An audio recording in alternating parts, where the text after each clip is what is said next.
Hello, everyone, and welcome back to Pack with Pride 2023, benefiting the Trevor projects. So we should be ready now with Little Gator Games. So you should be able to. You can take it away, shovelclaws.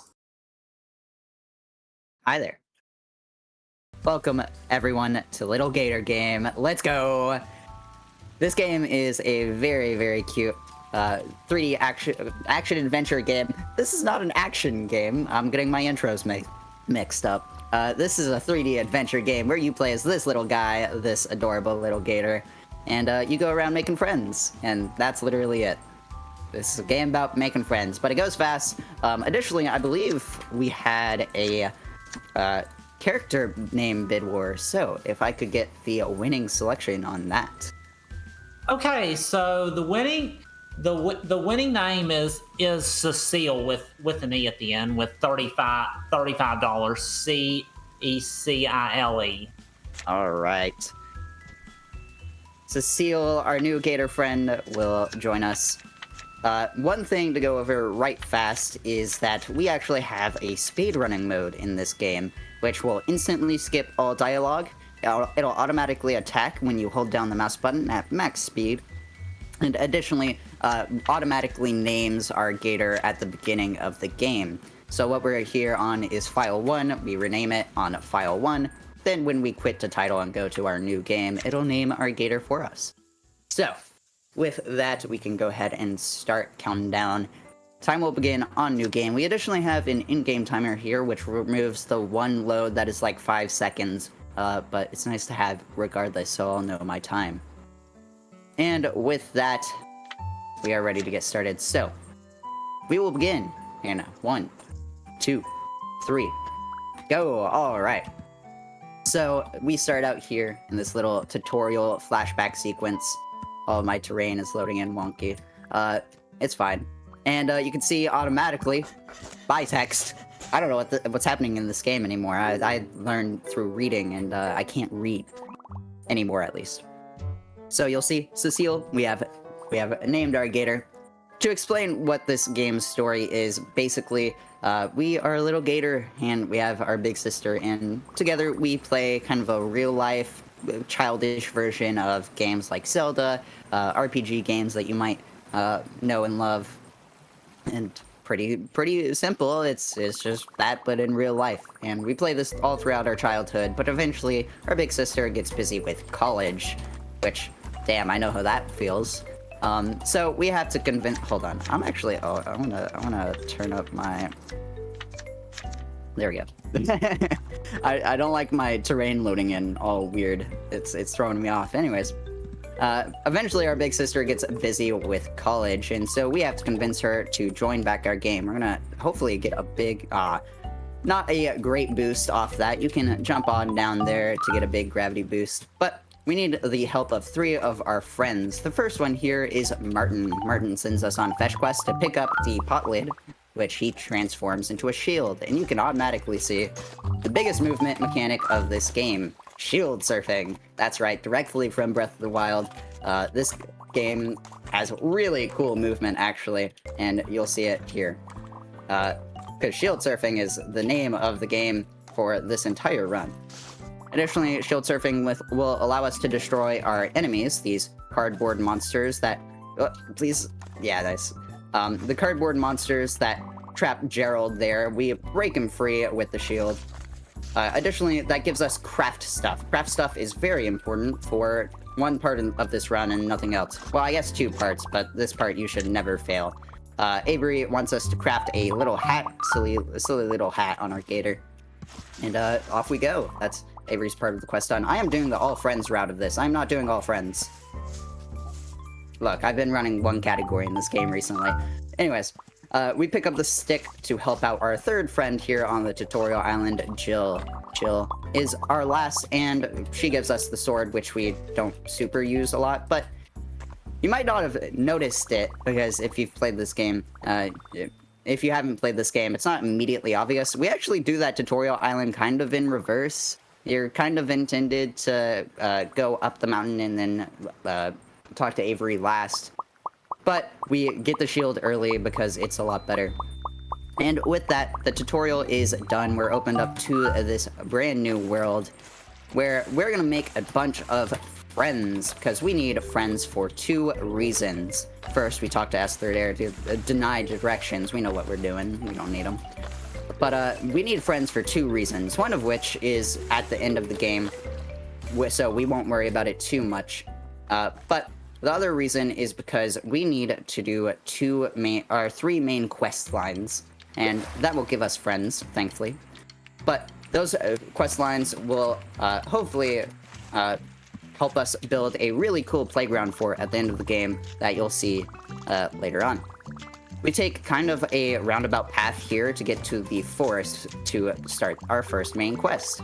Here we have 3 friends to help out, all part of Jill's quest. Suzanne, who wants to find a beach ore, Antoine, right below us, who wants a Hercules beetle, and here we have Jean, who wants us to find a yellow triangle to study economics. Don't worry, it makes sense when you play the game.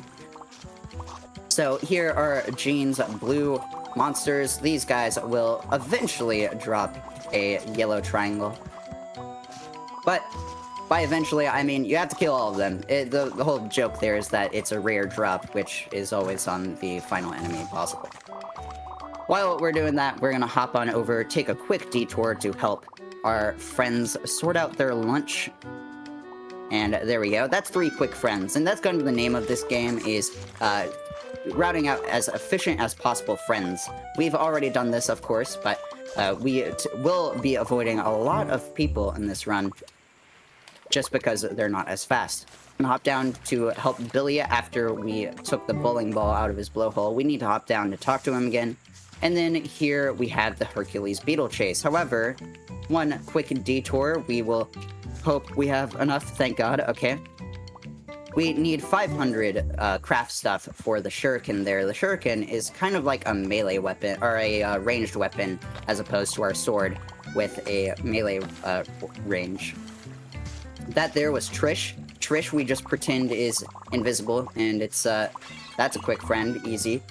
While we're on the path, we additionally free Pot Kid from his eternal hell of the pot while chasing the beetle.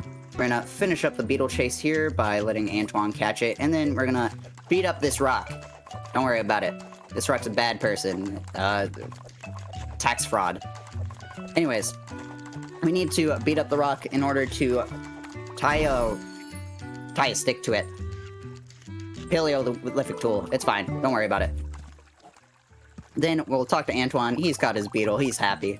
And then hop on up to, if I could, thank you, up to Jean, which Jean will watch us trade our half a yellow triangle, which is really just a grilled cheese, with Avery for a platter. And that is the forest main quest done. Very solid start, at least for me, because is what it is. I'm, again, doing the all friends route. I don't need to do all friends. Anyways, that is a different category. That is our first main quest done, and we just have some quick navigation over to our next main quest. Along the way, we'll get 3 friends, 2 of which are at this tea party. We destroy all the ugly pots and spears, and boom. Easy 2 friends from Tiffany and Carol. Next, we're gonna head on over to Robin, who is a coward. I'm sorry, that was mean. Weird phobias exist all throughout this land. He is scared of cardboard. He just like me for real. Don't worry about it. We're gonna hop on up now to the Cool Kids quest with Martin. Martin's group of cool friends. Think water parks are lame. Which is acquired taste. Yeah, no, it's strange. Water parks are cool, and we have to convince them of that by going around and turning on all of the water pumps. Thankfully, we don't have to worry anymore about craft stuff, but we do have to worry about Joe here. Okay, cool. He's not off in distant lands. He moves around, and NPC movements are random, so we want to get a good cycle. Next, we'll hop on top of the roof to clean up his roof. And then we have to throw a shuriken in the distance there to destroy the chessboard. Cleaning up that roof granted us a new movement ability. That movement ability is the bubblegum. The bubblegum acts like a mid-air jump and is one of the coolest movement abilities in this game. I absolutely adore this thing. It makes the movement in this game very spicy. We're gonna use it to hop between Cade and Marlowe, settle their lover's quarrel, and settle Lucas's lover's quarrel by saying watch Power Fighters on DVD. Again, don't worry about it. Then we're gonna hop on over to the waterfall here, grab the spikes, teeth? It's one of those things.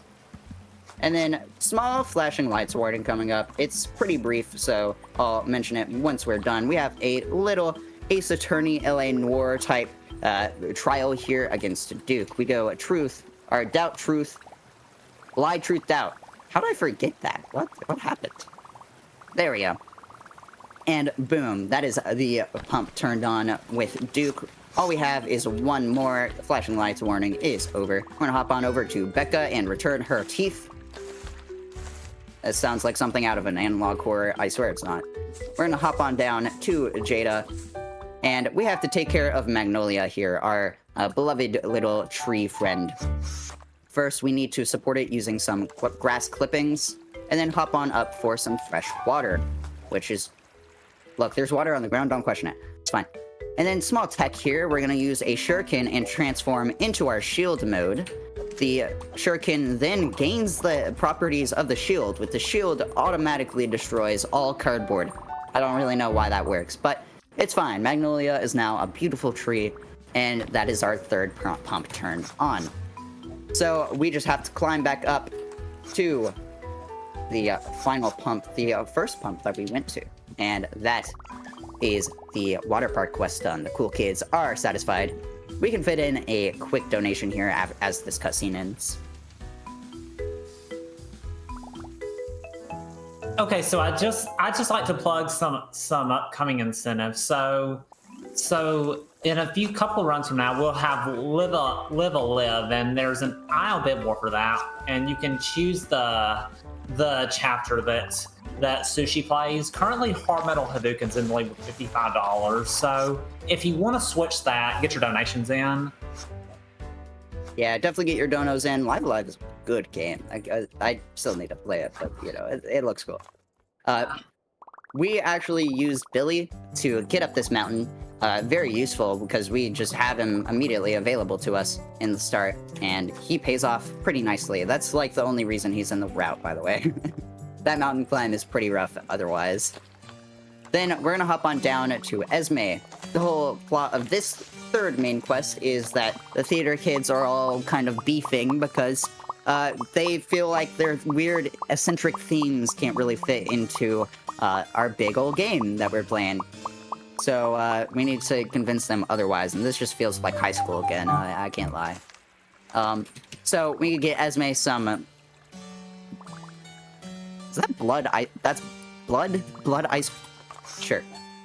Esme's whole thing is that she's a vampire, so we just get her some blood, which, don't worry, it's not blood. You'll just have to play the game to see what it is. Here, Zoo wants us to skip a rock, which is unfortunate because getting that rock actually replaces our bubblegum, which we'll have to swap it back after we go to Andromeda. Andromeda, part of the main quest as well. He is having us destroy aliens. They're not alligators, they're aliens. Don't... Look, one day the Earth will fall, and it is at Gator's hands. Don't worry about it. I mean, no, Gator is friendly and innocent. Smile. We're gonna swap back to our bubblegum for the last little bit of the run here. We are coming up quickly on the end, so... Oh, no, okay, don't fling me away, please. That'd be bad. Here we have everyone's favorite friend, Twig. Twig just wants us to do a flip. We all love Twig. Goodbye, Twig. And then one more friend here. We have Louisa. Everything will be okay. She fell, which is sad. And then here we have another RNG check. I mentioned it earlier with Joe, but the cycles of characters that move around is randomly determined on the first time you load into this little island. So we have to get pretty lucky for the cow kids to behave and for Velma to be pretty fast. Here we have Tanner. Tanner is afraid of fake pots. but only fake ones, not real ones. Again, weird phobias in this land. It's okay. We don't question it. We are at 31 friends, which means that we have gotten all the friends that we need. We haven't missed anyone. And we just have one short climb up to the mountain, and that is our third main quest finished. We have all the friends that we need. All of the main quests are finished as well. And perfect. We are now able to finish the game, which you may be wondering, how do we even finish the game? You never talked about anything about it. You never mentioned that there's an ending to this game. Well, it's pretty straightforward. We have this big old playground here that you're seeing for the first time, but you're intended to see it on the way to like your whole island. Well, we have to build the coolest playground forever, because I don't know if you saw that house, but Gator, that looked terrible. What is up, dude? He needs the help. So, Cecile will use the power of friendship, and everyone will collaborate in order to build the... Like I said, this house is, it's rough. So we're gonna collaborate using the power of friendship, of course, and we need 35 friends in order to build all of the locations. Additionally, we need the 3 quests done to build some of these locations. We have Avery's Juice Bar, Tom's big old castle in the background, the cathedral here with Jill, and one last, the town market with Martin. And then we just talk to our friends. Except that's not time yet, because we have the biggest movement check after all of that. This is the flashback sequence at the end of the game. Time will end after a few cardboard, big old cardboard scenes are hit. I'll count us down when we get there. But this is at the very end of the game, and it is the trickiest movement section in the game. You can be on great pace, but it doesn't matter because, oops, you made a mistake. So, this whole thing is about discovering why Gator is so upset that his big sister can't actually play the games with them. And it's honestly a pretty heartfelt moment. It's very cute. But we're going fast, so we need to speed through it.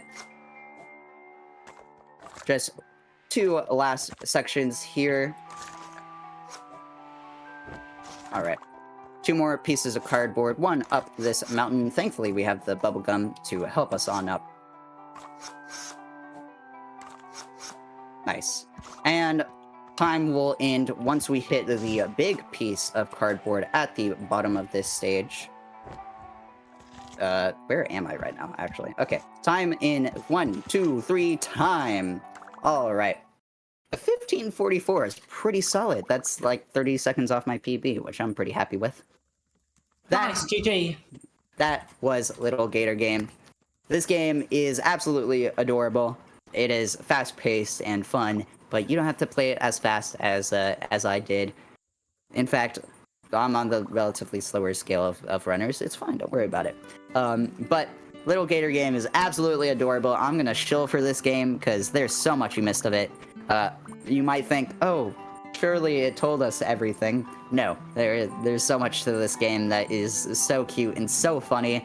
I multiple times was like rolling on my floor because this game is absolutely hilarious. It is cute, it is charming, it is funny, and most of all, it is fast. At least if you know how to play it right. Well, play it well. But as for me, you can find me everywhere as shovelclaws. I want to give a big shout out to, of course, the Gator Game speedrun community. This game was shown off at GDQ by It's Bytes, and I was on commentary for it. That man is great. He's goated. Also, shout out to Glint, who helped Bytes make this route. This route is very, very good. And additionally, shout out to everyone that runs this game. We have a lot of pretty casual runners of this game, but you can join them. There's tons of people that don't worry too much about leaderboard positions or anything like that. It's just a good time. It's a nice way to calm down after a long day. Additionally, I want to give a huge shout out to Scott, Robin, and Connor, the devs of this game. They have been absolutely lovely to the speedrun community, implementing the speedrun mode, making it so where you don't have to mash at all. So come join this community. It is great. It is fun. We have a lot of fun with this game, and I'm sure you will too if you go pick it up on Steam. So with that, Again, you can find me everywhere, shovelclaws. I am mainly on Twitch, Twitter, and YouTube. If you search the name shovelclaws and nothing comes up, it's because I'm not there. No one's taken this username. But with that, that is my last run of this marathon, and probably the last time I'm showing Gator off for a little bit. I feel like I've done it justice now. But otherwise, thanks for watching. Appreciate it, and you'll have a nice rest of the event. Thank you for that run, shovelclaws. That was a really cozy run. Gator game is just it's just such an adorable and great game. I definitely recommend checking it out. So we're gonna get set up for the next run, and we'll be back in a bit.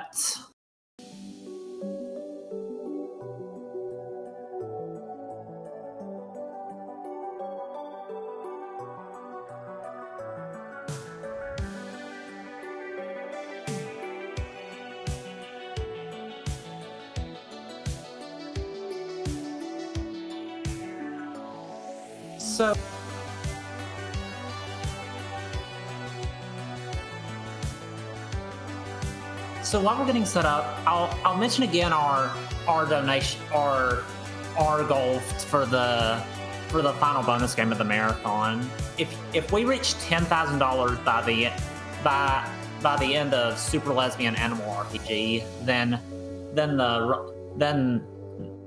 marathon will be extended, and Ikio will be running. Will be showing off her tasks of Sayonara Wild Hearts, and that's just such a beautiful game. So definitely get your donations in so we can see that, and it's a maximum score task, and it'll be really impressive.